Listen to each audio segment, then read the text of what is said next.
This is Velma, lighting up the room like a shining star and making every single bad thought soar away to another time and place. Smoke from the forgotten food sends shrills from the smoke detector, but our laughter drowns out its horrified monotone beep. The cold November air, creeping in through the cracks between the unfinished window frame, pulls us in even closer to the crackling fire. I watch the fire as it slowly licks the bricks lining the top of the small fireplace. The sound of the fire alarm slowly bringing us back to reality. Mom gets the burned food out of the oven and Dad prepares even more food to replace the horrors of what just came out. Velma starts rolling out the dough for new rolls. When her hands are completely full of flour, dough, and a dash of love, she bends down, cups my face, and kisses my nose. Velma is my great-grandma. She is a short woman of 5 feet and 7 inches tall. She is very short and curly platinum hair. She has a rabbit's nose and rosy red cheeks. Her lips are always a deep red from her lipstick. Her teeth are 2 rows of pearly whites. Her teeth are perfectly straight and not a single tooth missing. I never knew quite how old Velma really was. She was a little over 80 years old, yet she always said, "I'm only 21, darling," whenever I asked how old she was. She never told me or anyone how old she really was. It was always 21, no matter who asked. Even though she was a little older, she never dressed like it. She always wore the same dress slacks and a flowering blouse. She always wore some kind of dress shoes and had straight black socks on. She went to church quite frequently, and she always dressed as if she was going right after we left. Velma was a stay-at-home mom growing up. She did neighborhood sewing for a little extra money, but never held a full-time job. Her husband was in the war and sent every penny he got home to her to pay the bills. She lived with very little, so her 2 sons and daughters got what they wanted. She grew up in the Great Depression and lived without so much that it didn't bother her to live without, so her children grew up with a full life. My grandpa told me the most expensive thing she bought herself was an old 35mm film camera, so she could take pictures of me and my brother and sister growing up. She had her entire hallway filled up with pictures from when she was a child to pictures of me as a child, and everyone in between. She only had 2 pictures of herself on the wall. The first one was of her mother holding her in her arms while she was only 3 months old. The last picture she had of herself was a picture of her at 7 years old in her church vests. Every picture on that wall had a handmade frame carved by great-grandpa. Each frame had a different design carefully carved into wood. Some had simple curves and circles, but others had little houses and trees carved into them. Velma believed deeply in the Bible and knew in her heart, without a doubt, she was going to heaven. She prayed every night before she went to sleep and prayed every morning thanking God that He let her live through the night. She had Bibles all over the house and lived her life by the Word of God. She never said a cuss word, she never raised her voice, and she always showed herself off as a tearful woman. Even if she had a bad day, she would never lash out at anyone. Her mood brought happiness to everyone in the room. It was impossible to have a bad day around her.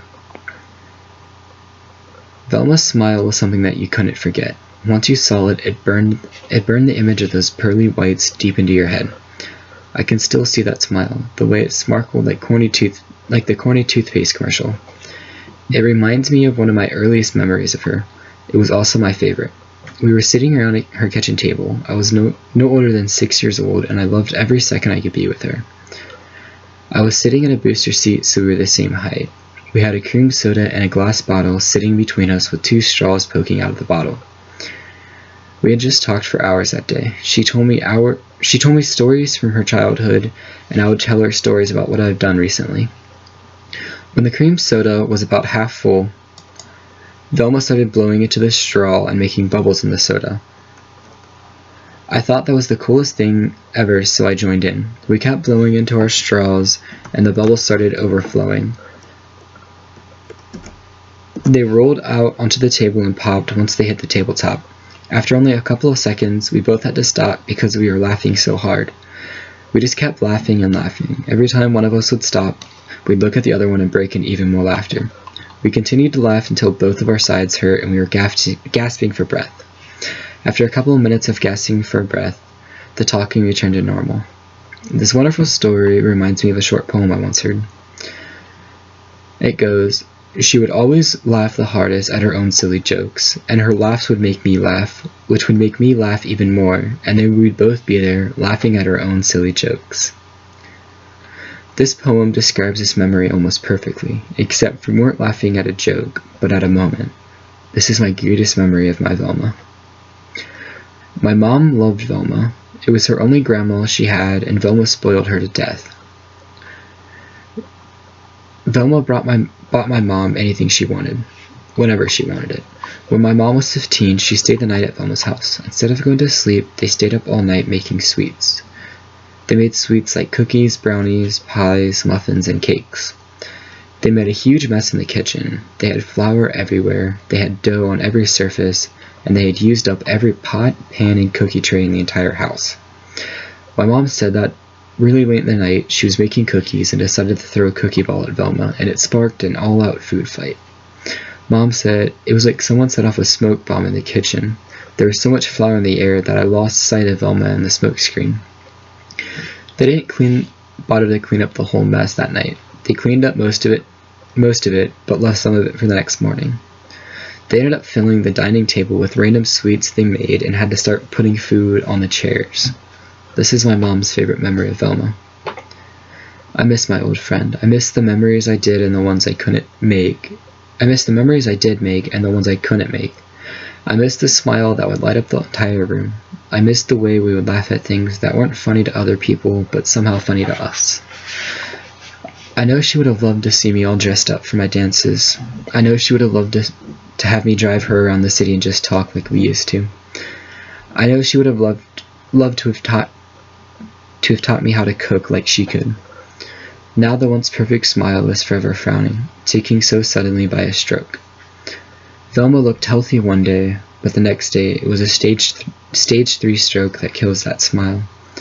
Her house, once a safe haven that wouldn't let the worst of depression through its front door, was swallowed whole by the thing it kept out for so long.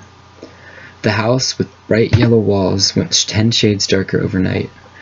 The bright white carpet that once comforted my tired body seemed too bright.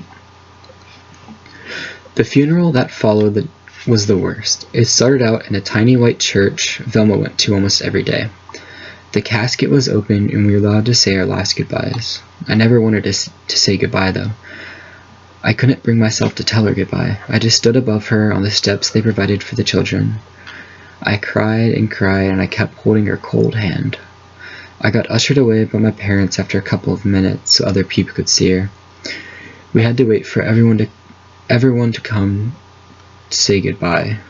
Then after all of the tears covered her last blouse, they closed the casket. The priest, in between fits of sobs and sniffles, said what he had to say. Those who stayed at the funeral the whole time followed us in the brigade of vehicles to the cemetery. We followed the single cop car as we blew through intersections and whizzed past stop signs. We pulled into the little cemetery and slowly weaved our way to the top of the hill. The sun was to our backs as we walked up the rest of the journey. I was too young to help carry the casket, so I followed closely behind it. I walked with my crying mother all the way to the burial site. I sat down quietly while they placed the casket on the final stand it would sit on. We did more prayers around her before they lowered her into the ground. After a long set of prayers, they slowly lowered her into the ground. Each and every person that stayed grabbed a handful of dirt from the pile of dirt next to the grave, and they said their last words to Velma. Every person walked over to the grave.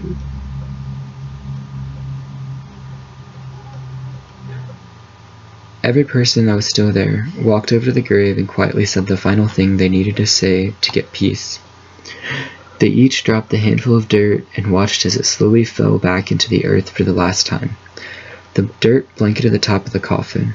Finally, it was my turn. I couldn't bring myself to speak again, so I just cried when I dropped my own handful.